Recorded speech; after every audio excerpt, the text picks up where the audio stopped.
Nilamon na apoy ang paggawa ng kandila sa Manawag, Pangasinan. Mahigit 3 dekada nang nakatayo ang pabrika. Saksi si Sandy Salvacio ng GMA Regional TV.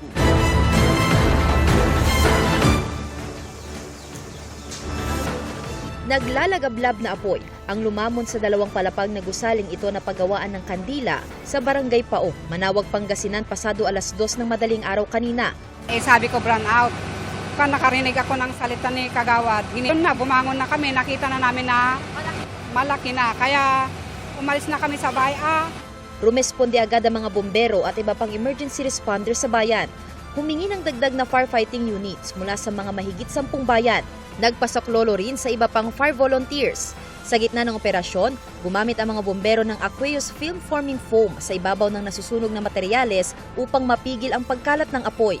Ayon sa may-ari ng paggawaan, nagsimula ang sunog sa silid kung nasaan ang mga makinang ginagamit sa paggawa ng kandila.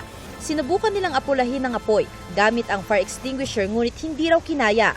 Unang-unang dumating na fire truck, sabi ko isipin muna natin yung bahay para hindi madamay. Dahil kasi ito apoy na. At least nandiyan na yan. Wala na tayong magagawa. Pag umatake sila dun sa pag-apuna ng sunog, talagang mas lalong malagablab yung apoy. Kaya nagbigay tayo ng instruction na daan-daan muna sila kasi itong mga structures. Pagdali, nagpunapos na itong mga bilhin. Mahigit 3 dekada na raw ang paggawaan. Lahat ng compliance talagang sinunod po namin. Lalo na yung Bureau of Fire Protection, both side, dito sa side namin, lahat. Talagang kinumpaun ko ito, firewall lahat para in case man kung silang makakasunog, hindi kami masusunog. Kung kami naman masusunog, hindi naman sila masusunog. Nakatulong ang firewall ng gusali kaya't hindi kumalat sa mga kalapit na bahay ang sunog. Nakatulong din sa pag-apula ng apoy ang pag-ulan kanina.